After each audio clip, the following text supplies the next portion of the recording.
Avec l'aide d'Akadosh Baruch Hu, dans le cadre de notre étude quotidienne sur Havot Alevavot, on était arrivé, donc c'est la page Shinvav dans les éditions de Havot Alevavot classique, premier volume. Même quand c'est une couverture un peu plus moderne, c'est la même édition. Il est marqué Ve'hat To'alot, je vais expliquer qu'on va étudier directement dans le commentaire Leftov, à partir du moment où je considère que c'est plus accessible pour le grand public d'étudier Leftov que d'étudier directement dans Havot Alevavot, qui est un texte qui date presque de 1000 ans et qui est écrit par un Rishon, qui était écrit, comme je vous l'avais dit hier, en arabe et qui a été traduit en hébreu. Je pense qu'il est préférable pour nous, si on veut faire une étude qui soit efficace, de pouvoir l'étudier directement dans le commentaire Leftov. Il est marqué Vahar Vahat To'alot. Et un des avantages chez la bitahon, la avodat Hashem de celui qui a le bitahon pour pouvoir servir à Kadosh Baruch Hu, est l'avantage suivant. Chez Abotah Belokim Mevioto bithono al Hashem shelo ya'avod lezulato. Celui qui a confiance en Kadosh Baruch Hu, sa confiance elle va l'amener à servir Hashem et personne d'autre. Veshelo yitle tikvato be'anashim. Et qui ne va pas avoir confiance dans l'être humain. Il ne va pas attendre que ce soit les hommes qui viennent à l'aider. Il ne va pas venir à servir les hommes pour essayer de trouver grâce à leurs yeux. Il ne va pas faire ce qu'on appelle la flatterie. C'est quoi la flatterie? C'est être un peu lèche-bot. Pour dire, ouais, ah bonjour, ça va bien alors, justement, oui, oui. Et quelques jours plus tard, et je voulais vous parler de mon augmentation. Pas du tout. Et il ne va pas dire oui, je suis tout à fait d'accord avec vous, à des personnes qui disent des choses qui sont contre la Avodat Hashem. Il ne va pas avoir peur, ah oui, mais si je ne suis pas dans son camp, et si je ne vais pas dans son sens, peut-être il va me faire du mal. Il a peur de personne, celui qui est beauté à Bakadosh Baruch Hu. Il n'aura pas peur d'eux si jamais ils viennent à se disputer avec lui. Mais il va s'efforcer justement de toute sa possibilité de ne pas avoir besoin des bontés des hommes, afin qu'il n'ait pas besoin de se fatiguer pour les honorer. Et si jamais, parce qu'il devait leur faire une remontrance, alors il va leur faire honte, il n'aura pas honte de dire « Ah mais il faut que je leur dise que c'est vrai. Ah oui, oui, je suis tout à fait d'accord avec vous, alors qu'en fait il n'est pas d'accord. » Comme c'est marqué dans le pasuk. Vashem Elokim ya'azorli alken lo nichlamti. Akadosh Baruch Hu, c'est lui qui va m'aider. Et c'est pourquoi je n'ai pas eu honte. Alken samti panay ke halamish. J'ai placé ma face comme un halamish, ça veut dire une espèce de pierre. Et j'ai su que je n'aurais pas honte. Autrement dit, mon rêve Rabotai, le fait d'avoir un lien avec Akadosh Baruch Hu qui est très fort, parce qu'on habite à dans Hachem, ça fait qu'on n'a pas honte devant les hommes, parce qu'on lie avec Hachem. Venema altira me'em midivrem altira. Et dans Yehezkel, c'est marqué qu'Akadosh Baruch Hu, il dit altira me'em midivrem altira. N'aie peur ni d'eux, ni de leurs paroles.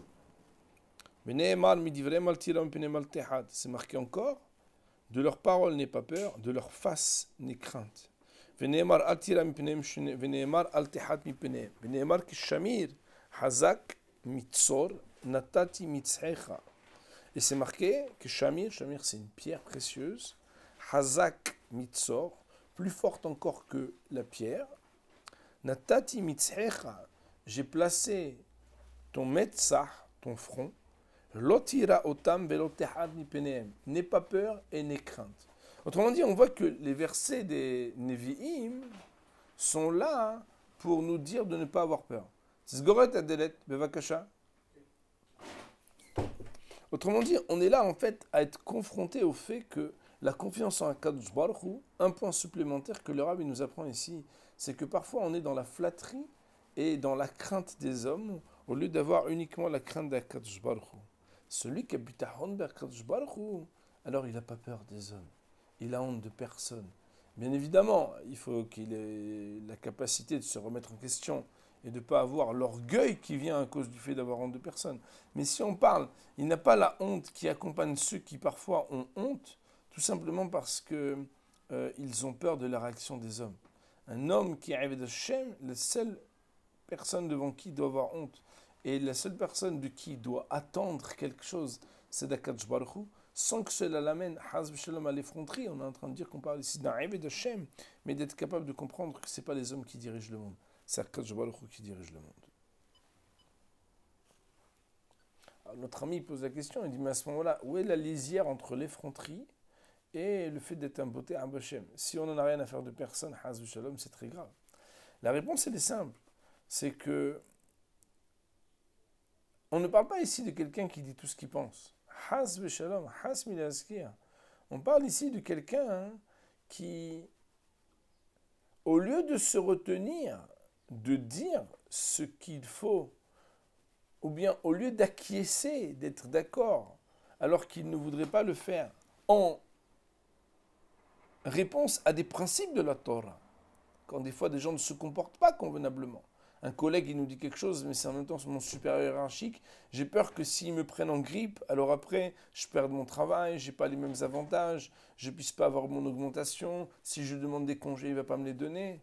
En réalité, si cette personne-là, je suis effronté, bien évidemment, je mérite même que Baruch Hu, il m'envoie les épreuves d'apprendre à rester calme et à garder la tête froide. Mais il arrive parfois que toute la raison pour laquelle je me taise, alors qu'il y a quelque chose qui doit être dit, toute la raison pour laquelle je flatte, alors qu'en réalité je devrais dire quelque chose pour dire mais ça c'est pas normal, ça c'est pas droit, ça c'est pas juste, c'est parce que j'ai peur de la réaction des hommes. Et il parle que de ça, le Rav. Et il me dit si, pour une raison ou pour une autre, je me retiens de dire une remontrance, bien évidemment, il y a quelqu'un qui peut la recevoir, ou bien je flatte à dire oui je suis d'accord, alors quelque chose et négatif a été fait, et que la motivation que j'ai, c'est d'avoir peur des hommes, ça c'est parce que j'ai pas assez confiance en Akadosh Baruch Hu. Parce que si un homme il a vraiment confiance en Akadosh Baruch Hu, ça c'est des heshbonot qu'il fait pas. Ça veut pas dire qu'il doit dire tout ce qui lui passe par la tête, Hazb Shalom. Ça veut pas dire Hashem qu'il doit faire des tochahot, des remontrances à tout le monde, Hazb Shalom. On n'est pas en train de dire ça. On est en train de dire justement que la personne elle doit juste savoir que quand il y a des choses qui ne doivent pas se faire, qui ne doivent pas se dire, quelqu'un par exemple il n'est pas droit, il ne se comporte pas de manière juste, par exemple quelqu'un il n'est pas honnête dans son travail, quelqu'un, Hazb Shalom, il a un comportement qui n'est pas de sniout, quelqu'un il fait du lashon hara devant nous, il dit ouais tu sais, hein, être capable de dire, mais on n'a pas le droit de parler comme ça de quelqu'un, c'est du lashon hara. Ah mais si je lui dis ça, il va, etc. Non, à partir du moment où on lui fait avec respect, on doit penser que si on a confiance en Akadosh Baruch Hu, personne dans le monde peut nous faire du mal. Alors là, Moraï Verabotay, on arrive dans un chapitre très intéressant. Il dit le Rav, et un des autres avantages donc de celui qui a confiance en Akadosh Baruch Hu dans son service, dans sa Avodat Hashem, quel sera son avantage? C'est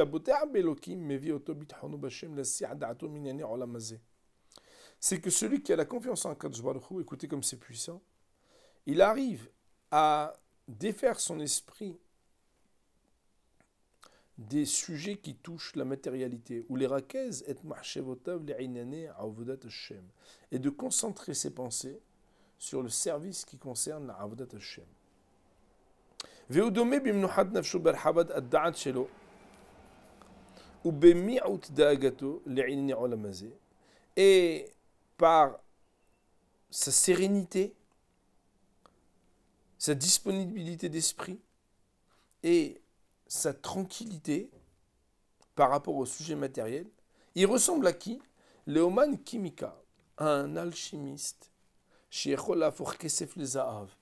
est capable de transformer l'argent en or. Et prendre du bronze et le transformer en argent par le fait qu'il va faire des alliages et des actions. Ça veut dire comme on rêve à beauté, ça veut dire qu'il y a des gens, quand ils ont de l'argent, ils ont de l'argent, quand ils ont de l'or, ils ont de l'or, et ils veulent de l'or. Il y a des gens, quand ils ont du cuivre, ils ont du cuivre, quand ils ont de l'argent, ils ont de l'argent, quand ils n'ont pas, ils n'ont pas. Et il y a des gens, qu'ils aient ou qu'ils n'aient pas, ça ne change rien. Ils sont tranquilles. Comment c'est possible?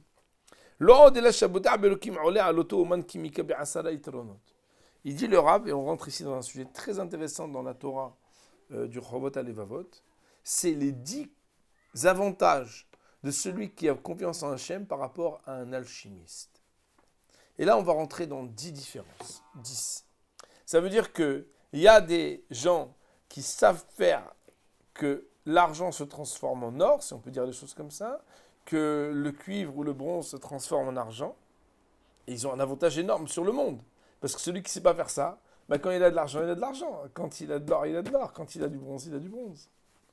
Mais celui qui est Botar Bachem, il est encore plus que celui qui s'est transformé l'argent en or. Pourquoi? Première différence. Aitron Arishon ou. Premier avantage. C'est celui qui fait de la chimie. Il est obligé d'avoir, pour pouvoir travailler, du matériel, des objets particuliers. Chez Biladem, sans lesquels, il ne pourra pas réaliser et faire sortir quoi que ce soit de ses mains. Tournons la page. Et il ne pourra pas avoir le matériel partout où il veut. Il ne pourra pas avoir la matière première partout où il veut la trouver. Alors que, première différence, le Boteh Belokim, celui qui a confiance en Akadosh Baruch Hu, sa parnassa, elle lui est promise et il va la trouver et il va être tranquille dans tout ce qu'il trouvera dans le monde. Ça veut dire qu'il pourrait vendre du sable dans le désert. Si Béhémet Akadosh Baruch Hu veut lui envoyer la parnassa, il peut recevoir sa parnassa de n'importe où.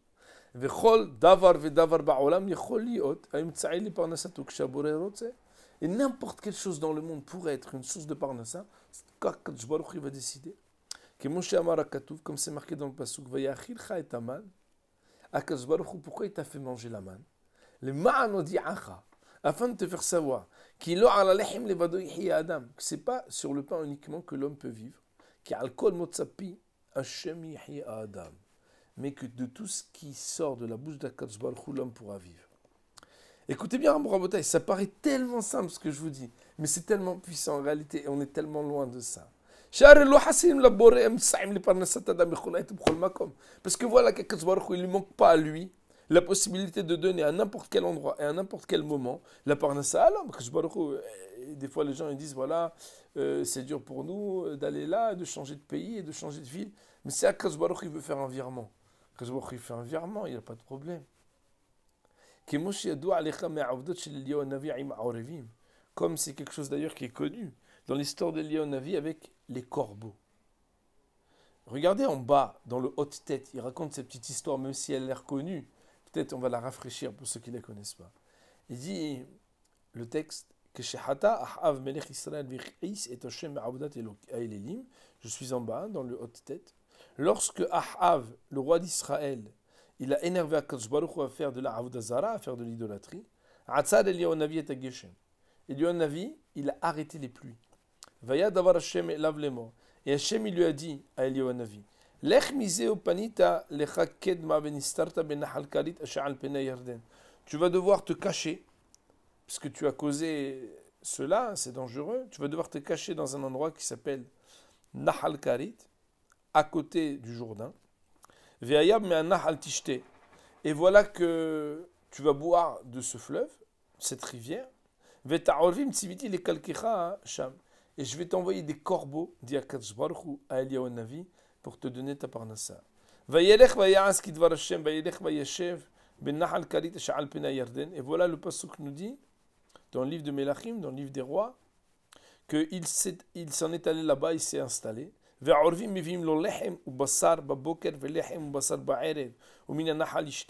Et voilà que c'est les corbeaux, Moraï Rabotai, qui sont venus lui amener son petit repas le matin et le soir. Et regardez les mots qui est marqué Lehem ou Bassar Baboker, Lehem ou Bassar Ba'erev,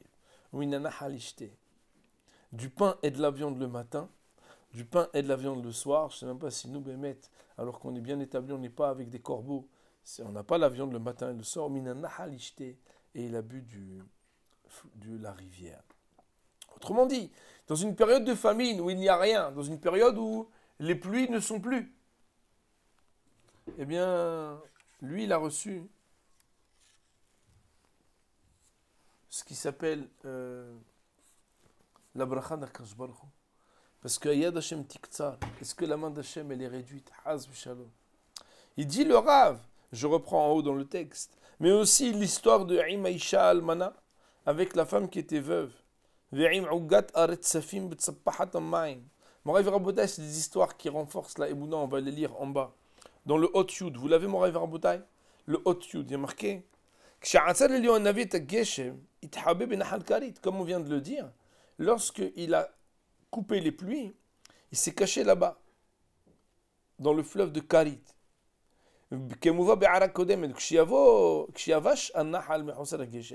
Mais le temps, c'était qu'une question de temps, pour que cette rivière elle-même, elle s'assèche. Puisque s'il n'y a plus de pluie, alors qu'est-ce qui se passe? Ayad Varashem Elav, il lui a dit, Kum lech tsarfata, asher let Sidon, c'était pas en France, il marquait Tsarfata, mais c'était pas en France. Il a dit, il faut aller là-bas. Il y a là-bas une femme veuve, elle va te donner à manger. Il a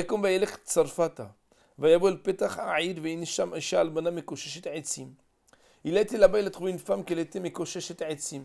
Ça veut dire qu'elle coupait du bois. Est-ce que c'est possible, tu peux me donner un peu d'eau? فتلك لكحد ويكرا إليها ويمر لكحي نا لي بات لحم بيدخ. Et il lui a dit, est-ce que tu peux me donner aussi du pain? ותאמר חי השם אלוקיך אם יש לי מעוג כי אם מלוא כף קמח בכד ומעט שמן בצפיחית. Il lui a dit, j'aurais bien voulu, mais il me reste qu'un tout petit peu de farine et un tout petit peu d'huile. Je n'ai rien d'autre. Et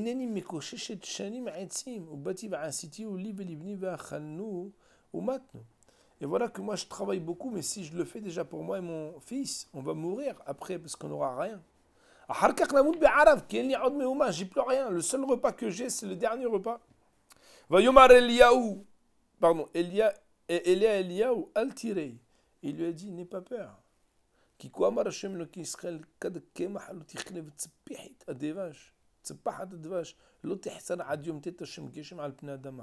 que tu saches que t'inquiète pas.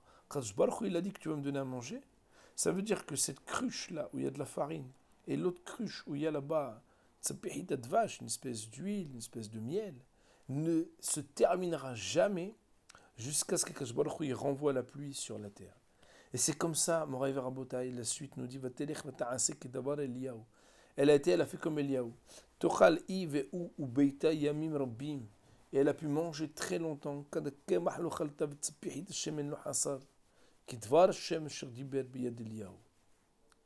Il n'y a rien qui s'est terminé. Cette cruche, elle n'a jamais été terminée. Dès qu'on sortait, il y en avait encore. Comme Akadosh Baruch Hu, il avait dit à Eliyahu. Arrête, voilà donc de là.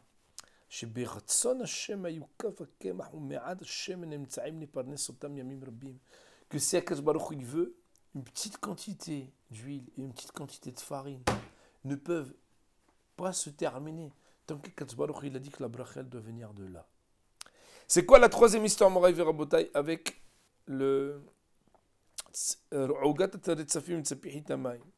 on regarde dans le haut Yudalef. Vous l'avez en bas, Moraï Verabotai. Il y a marqué Aharesh, il y a un avis qui dèche et Hashem Be'ar Karmel.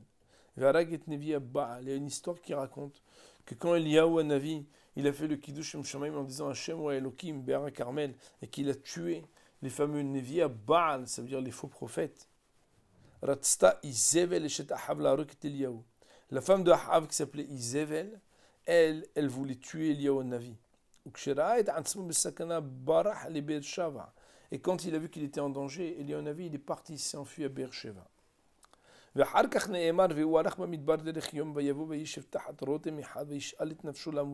Et il s'est assis sous un arbre là-bas parce qu'il a vu qu'il n'avait plus rien à manger et il a dit ça y est, je vais mourir. Il a dit je suis pas mieux que mes pères, Hachem prends mon âme. Et voilà qu'il y a un ange qui vient, qui l'a réveillé et il a dit tiens, mange. Il a levé la tête, il a regardé, il a trouvé là-bas un gâteau et de l'eau. Il a pu boire, il a pu manger, il a pu se réinstaller et s'allonger. Il s'est fait réveiller encore une fois, on lui a dit il faut que tu manges encore un peu. Le chemin est long. ויקום וישת וילך בכוח האכילה 40 יום ו40 לילה, מוריי ורבותיי. Avec ce qu'il a mangé ce jour-là que l'ange lui a envoyé pour Akadosh Baruch Hu, écoutez bien, il a pu marcher pendant 40 jours et 40 nuits, ad ar a Elokim Horeb, jusqu'à qu'il arrive à Horeb à pied, et ça ne lui a pas manqué. Il nous dit le Rav, mais Ovda shel Ovadia ima Nevi'im. Et une autre histoire, c'est aussi ce qui s'est passé avec Ovadia et les Nevi'im, chez Amar, parce qu'il y avait marqué là-bas, Vahabi, je suis remonté en haut dans le texte, Ahabi Nevi Hashem, Mea Ish, Hamishim, Hamishim, Bame'ara, Vachalkelem, Lechem Umaim. Quand les Nevi'im, ils étaient menacés, le navire Ovadia, il les a cachés dans une grotte. 50 dans une grotte, 50 dans l'autre grotte, il leur a dit, je vais vous donner la parnassa. Et il y a marqué, Veneemar, qui filme le Shuvra'i, Vudokshal, Limni, Hassal, Koltov. Kadosh il a dit, les lionceaux pourraient devenir pauvres, mais ceux qui réclament à Kadosh Baruch Hu ne manqueront jamais de la bracha et ne manqueront jamais de rien. Veneemar, Yer'u et Hashem Kedoshav, Ken Mahsol, Lireav. Ayez crainte. Yer'u et Hashem Kedoshav. Ceux qui ont la Kedusha, ceux qui sont saints, alors ils doivent craindre Akadosh Baruch Hu, Ken Mahsol Lireav. Jamais il manquera à ceux qui craignent Akadosh Baruch Hu. Le premier avantage, il nous dit le Rav, qu'on a sur l'alchimiste, c'est que lui, il a besoin d'un circonstanciel de matière, d'un circonstanciel de lieu, il a besoin d'outils, il a besoin d'objets pour avoir la parnassa. Mais celui qui a confiance en Akadosh Baruch Hu, lui, c'est que n'importe où il va être, ce qu'Akadosh Baruch Hu, il doit lui envoyer comme parnassa. Il va lui envoyer, il ne perdra jamais rien. Et il nous dit le Rav, Aïtaron Hasheni, le deuxième avantage, celui qui travaille de ses mains, il faut absolument, s'il croit dans ses mains et qu'il est un chimiste ou un alchimiste chevronné, il doit travailler. Sans ces actions-là qu'il doit faire, jamais il pourra faire sortir une réalisation et quelque chose de ses mains. Des fois, il y a les risques du métier. S'il y a une odeur trop forte, s'il y a de la fumée, s'il y a des encens particulières, alors ça peut faire qu'il va mourir. En plus, le gars, il a des horaires, de se lever très tôt, il doit travailler très dur, il doit être à l'heure. Chaque objet, chaque chose, combien de temps il doit rester, etc. Veilou. Alors que, celui qui a confiance en Kadosh Baruch Hu, il est tranquille. Il sait qu'il n'aura pas de nezek, il n'aura pas de dommage.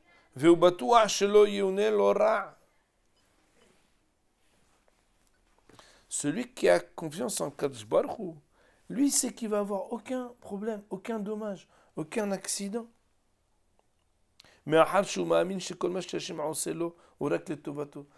toute façon, tout ce qui va lui arriver, c'est que pour son bien. C'est pour ça que cette personne-là, elle est toujours heureuse de ce qui lui arrive, parce que ça vient d'Hachem. Sa parnassa, elle lui vient. Écoutez bien les mots comme c'est beau. On est tous envieux de ça, parce que peut-être on n'a pas encore le niveau de Bitachon B'Hachem. Sa parnassa, elle lui vient. Bemenuha, de manière sereine, Ve'ashket, calme, Ve'shalva, et posée.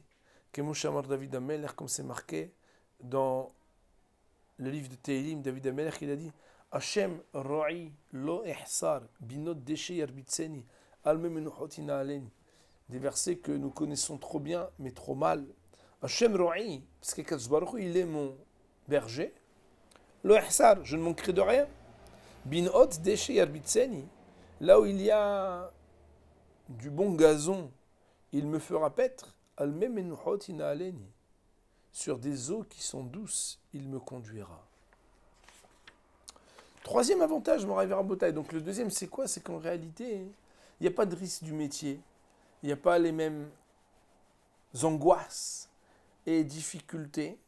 Parce qu'on sait que tout ce qui doit nous arriver, même si, entre guillemets, on n'est pas à la seconde près de se casser trop la tête, de se dire, qu'est-ce qui va m'arriver?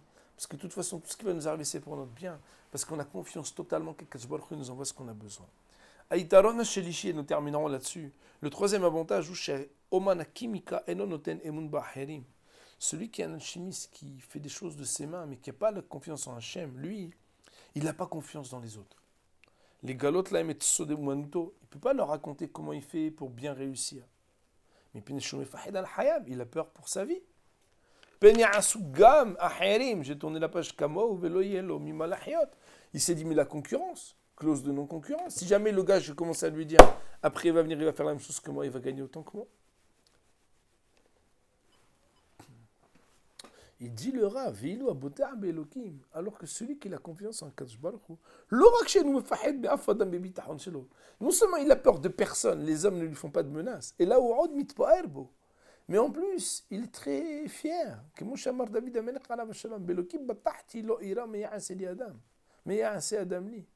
En plus, l'homme qui a la confiance en Hachem, il est fier d'avoir la confiance en Hachem. Donc, parce qu'il a confiance en Kadosh Baruch Hu, il n'a pas peur des hommes, il n'a pas peur de raconter, il n'a pas peur de parler, parce qu'il sait que ce n'est pas quelque chose qui va lui enlever quoi que ce soit.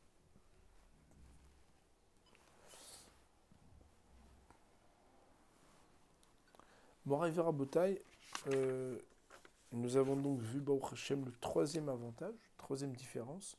On continuera demain, on va dire pour aujourd'hui. Baruch Olam, Amen.